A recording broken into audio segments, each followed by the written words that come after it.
lot of my research is work in progress. I'm still trying to figure out how actionable it is, and if it is actionable, what the probability is, so that when I share it with readers on the blog or if I talk about it on the podcast, then at least I'm being transparent about my confidence level. If it's 60% confidence versus 90%, it's obviously a huge difference. Saquon Barkley was a massively high probability regression candidate this year. It's based on two things.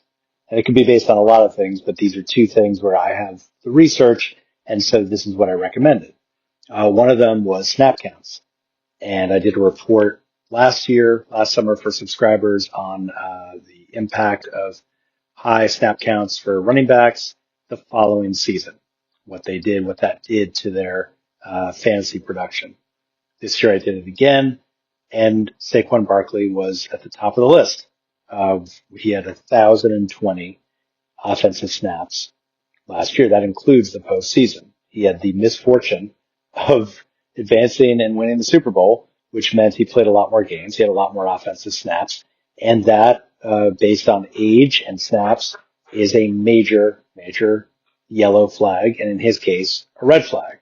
Other quote unquote old or aging running backs who had relatively high snaps included Aaron Jones, who was 30 in 2024, and Derrick Henry, who was 30 in 2024. Derrick Henry is about maybe on a fantasy points per game, about 12, 13 spots below his preseason ADP, give or take. And Aaron Jones obviously has been injured, came back, he's doing fine, but still not what people expected when they drafted Aaron Jones. So age plus snap count. To a lesser extent, Tony Pollard, he was 27 in 2024. He's certainly been struggling. Tennessee's offense as a whole is a big reason for that.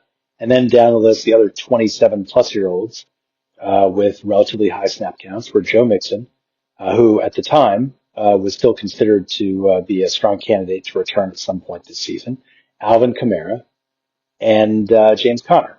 Those were the guys with at least 600 offensive snaps. That's how I evaluate it, who are at least 27 years old. And leading the list, Saquon Barkley. It's not a coincidence. I mean, this is why I do this research, so that I can present to readers and to podcast listeners like you actionable intelligence. Barkley was the top of the list because he was 27 last year, 1,020 offensive snaps, which is huge. And his ADP, his running back ADP was 2. He was the overall 3 ADP player. People were drafting him on average 3rd overall. I told folks this summer on this podcast, on the blog, do not draft him, period. End of story. And it wasn't just about the offensive snaps. It was also about his touches. He had 492 touches last year. I've talked about this several times. Running backs with that many touches do not do well the next season.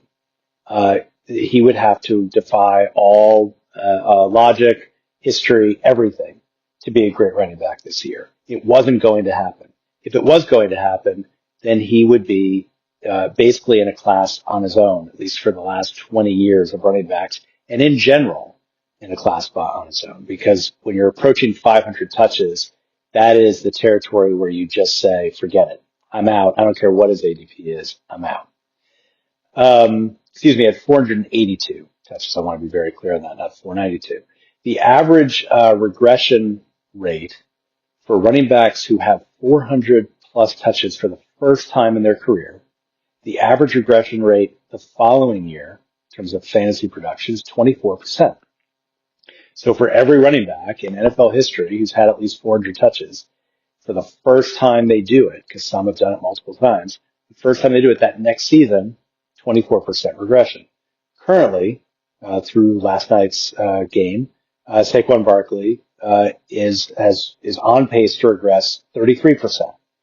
I think that extra 9 percentage points is based on the fact that it's not just the fact that it's his first 400 touch season. It's also that he is at an older age relative to most running backs who have done that. An older age doesn't bode well for the next season production, and the high snap count.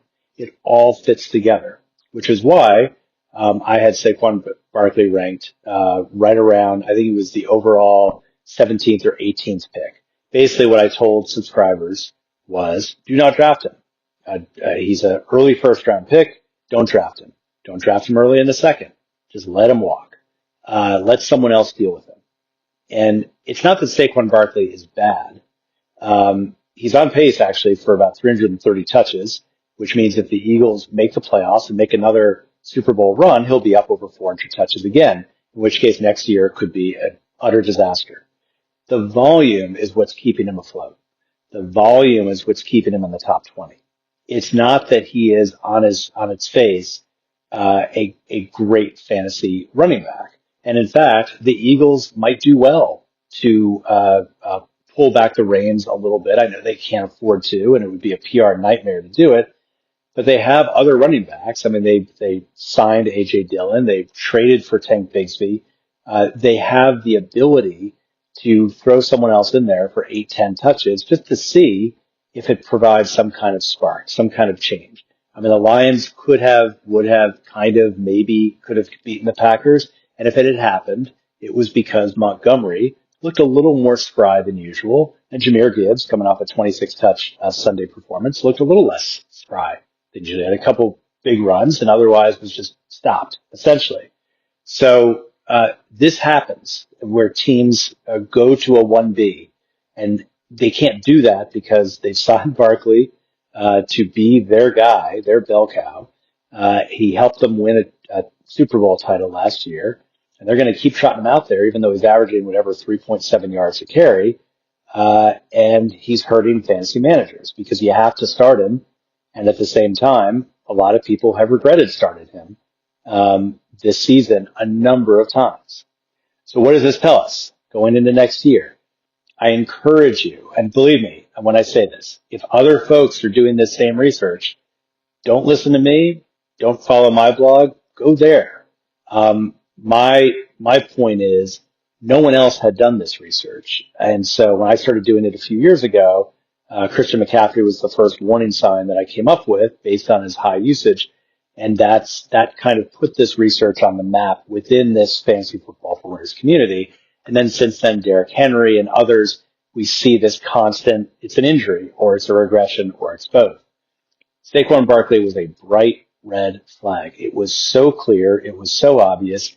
And if you have a 90+% chance of being correct, you need to follow that rather than say, well, maybe he'll be different. Because if you're drafting based on, well, maybe he'll be different, then the research is not being utilized, and therefore you're not maximizing your ability to draft smart. I'm BJ Riddell, Fantasy Football for Winners. Follow me on the blog, email me anytime.